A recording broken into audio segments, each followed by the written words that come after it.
Greetings and salutations, everyone, and welcome to tonight's bonus. Before we jump into tonight's bonus, a couple links. As you know, I rely on Patreon, PayPal, and the merch to help the channel to continue to grow and go. Links to Patreon and PayPal are in the description below. The merch is displayed directly under the video. Also, Dogman, Frightening Encounters, Volume 1 through 3, the audiobook versions. They were all written and researched by Tom Lyons, narrated and produced by me, Jeff Nadolny. Those audiobooks are available on Audible, Amazon, and iTunes, the links to which are also in the description as well. Finally, last but definitely not least, if you'd really like to help support this channel to continue to grow and go, simply subscribe. Doesn't cost you a cent. Click that like button. It takes half a second. If you don't want to miss out on any of the informative and exciting videos I put up daily, click that bell icon, and finally, please leave a comment. Why? Well, because all these things, they really do help this channel to continue to grow and go.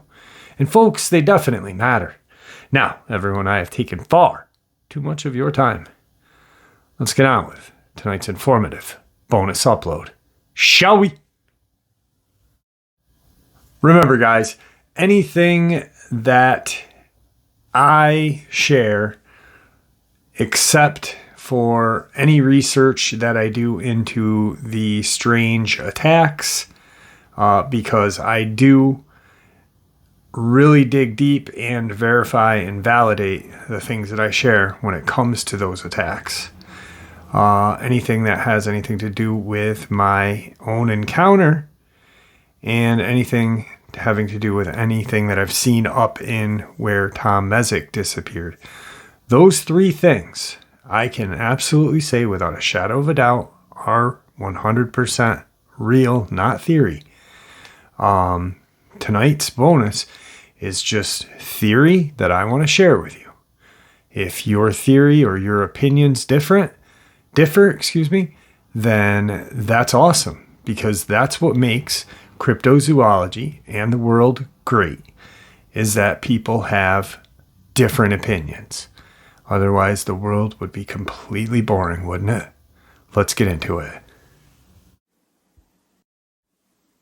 So, as of late, we have been sharing encounters, looking at animal attacks, different theories. I was looking into something the other day, and I dove a little deep into it afterward. And I ended up contacting a person from the Mormon Church, Latter-day Saints, and talking to them a little bit.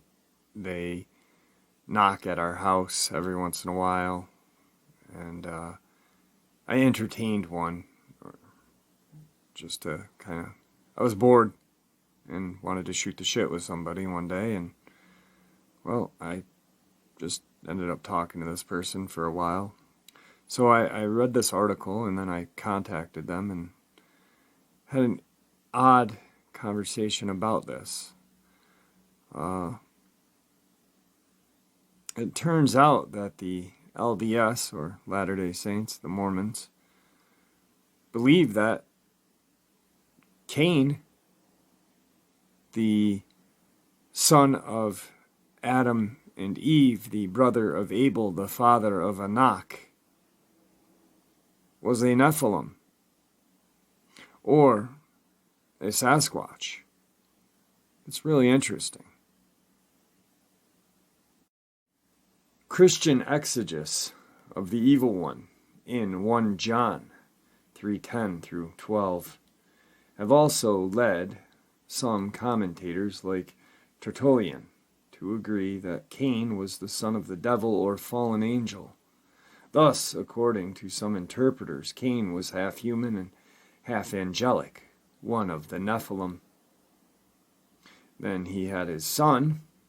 God did not permit his opposers to kill Enoch. Instead, God took him, which means cut short his life of the age of 365, an age far below that of most of his contemporaries. Genesis 5:24. Enoch was transferred so as not to see death. Interestingly enough, Enoch, the messenger, his book, the Book of Enoch, is shunned by a lot of different religions, the Jews, the Christians, Catholics, not Christians, Catholics.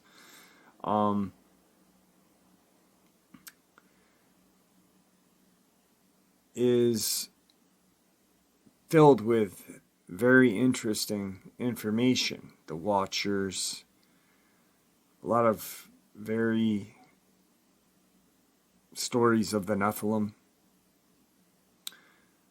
But what's interesting as well is Enoch and his life. 365 years old. There's 365 days in a year. Is there any correlation? It's kind of thought-provoking, don't you think? This article is very interesting that I'm going to share with you next. And kind of blew my mind. As recently as 1969, Latter-day Saints apostle and soon-to-be prophet of the Latter-day Saints Church, Spencer W. Kimball, relied on an instructive story of Cain, who was cursed to be a fugitive and a vagabond, as a cautionary tale of the negative consequences of sin.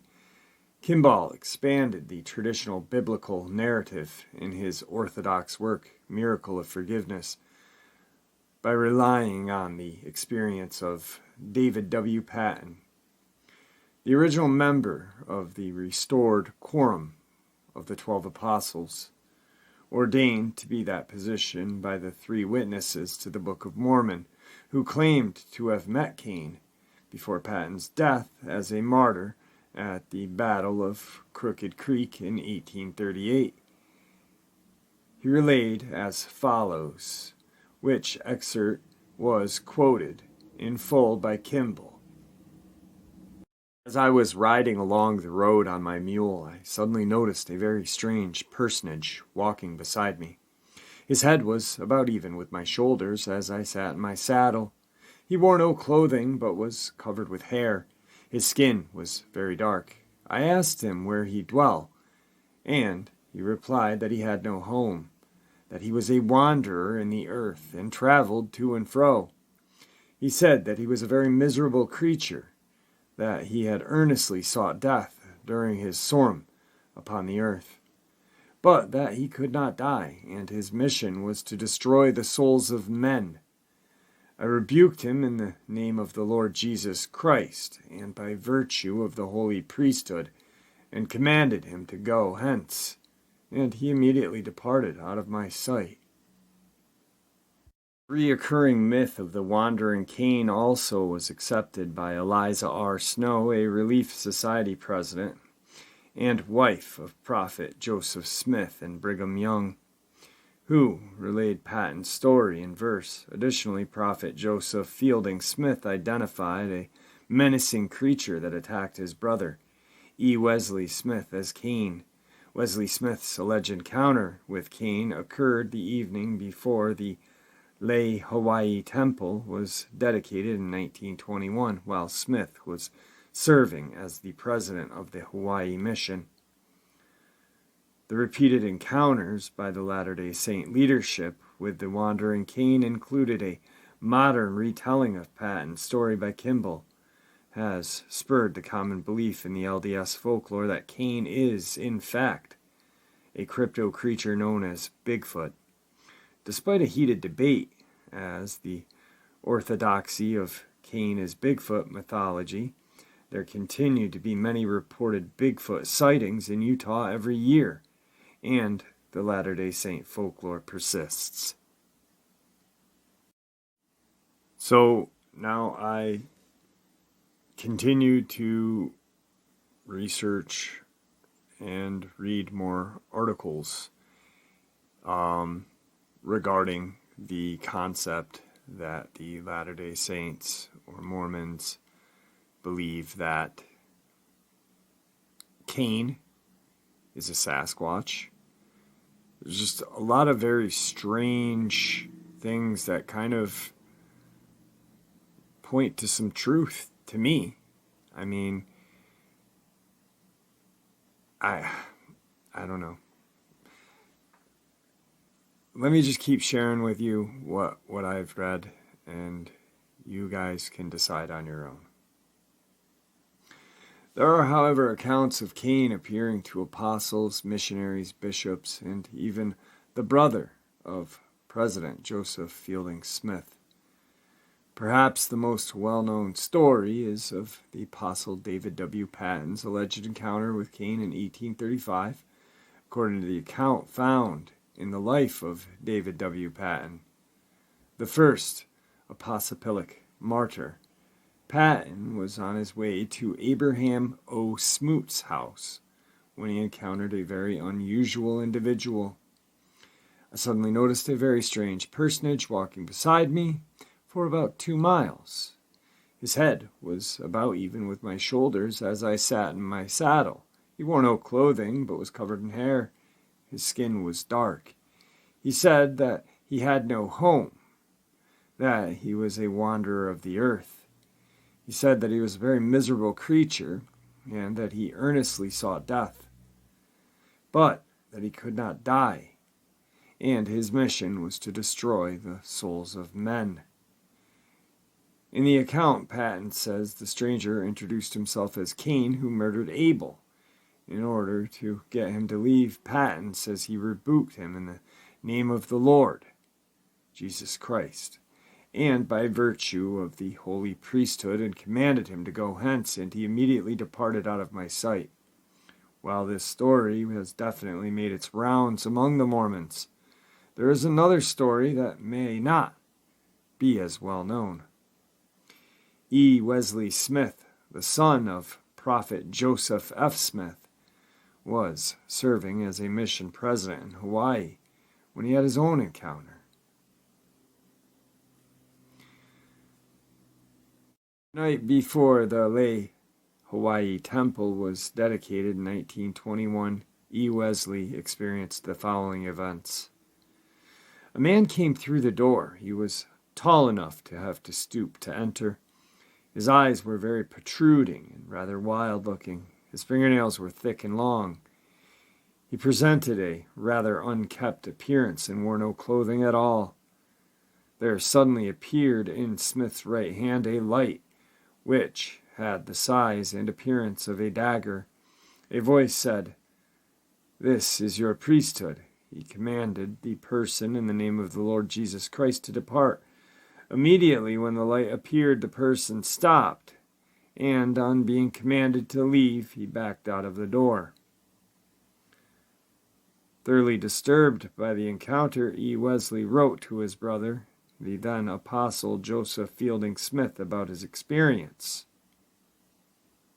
Joseph Fielding Smith wrote to his brother that the strange visitor was Cain, whose curse is to roam the earth seeking whom he may destroy. Joseph Fielding Smith went on to say that there was always unusual evidence for a period just prior to the dedication of every temple, and Cain was representative of the spirit of the adversary. Now, according to the Mormons, Cain, the son of Adam and Eve, apparently had quite a different record in the spirit world. He was likely one of the valiant ones there, and thus born into this world under the most favorable circumstances of noble sire and mother, and was even privileged to walk and talk with God. Yet Cain fell to the temptations of Satan, rejected by God, murdered his brother Abel, and thus brought upon himself a curse.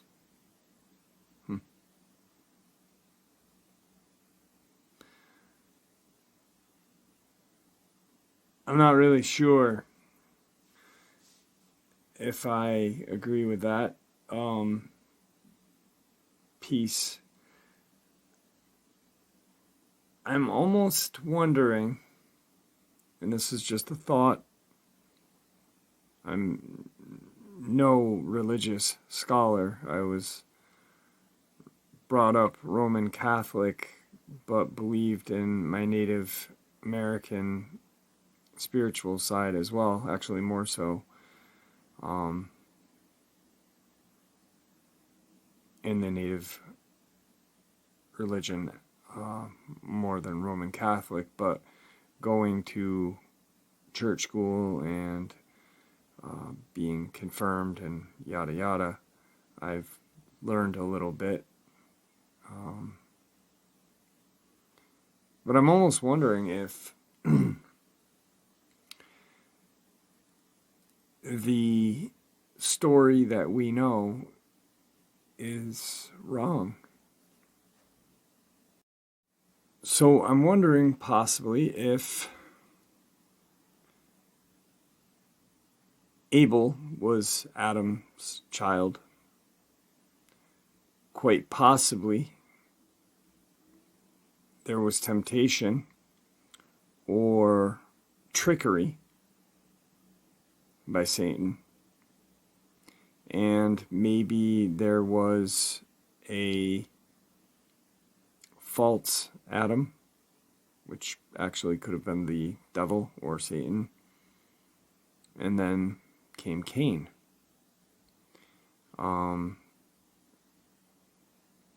Leaving, yes, Cain and Abel brothers, but with different fathers. After Abel's death, of course, then came Seth. Seth died by being bit by a wild beast. There's no mention of what that wild beast is.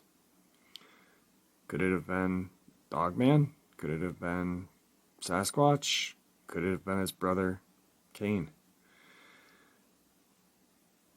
I'm not really sure. It's really thought-provoking. It's very interesting. But I do know that the Mormons are not the only ones who believe in cryptids.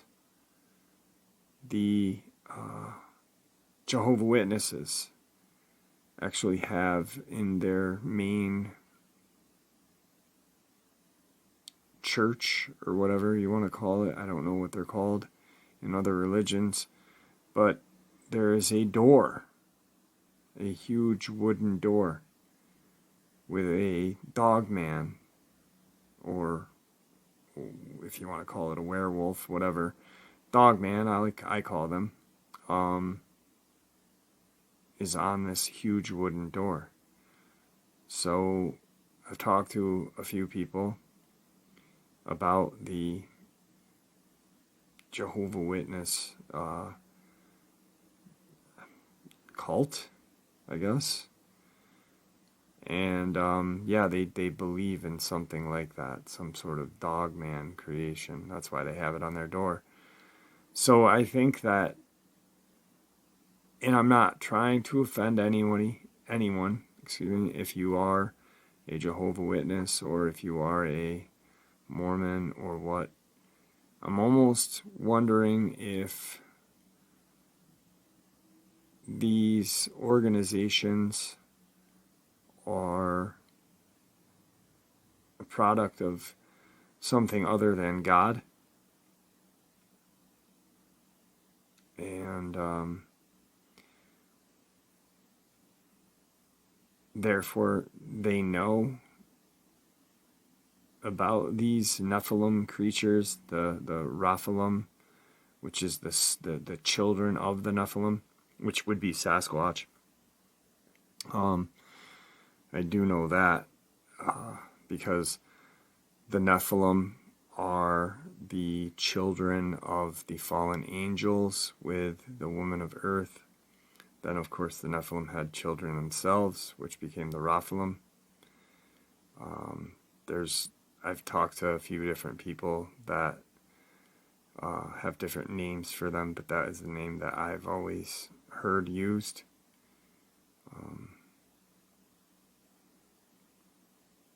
Having a religious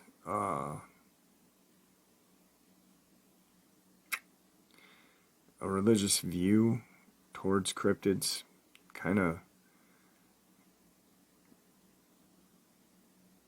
makes it more real to me. You know, I mean, you've got governments and religion and this and that all believing in these things, but yet they tell us that they're not real. It's very strange.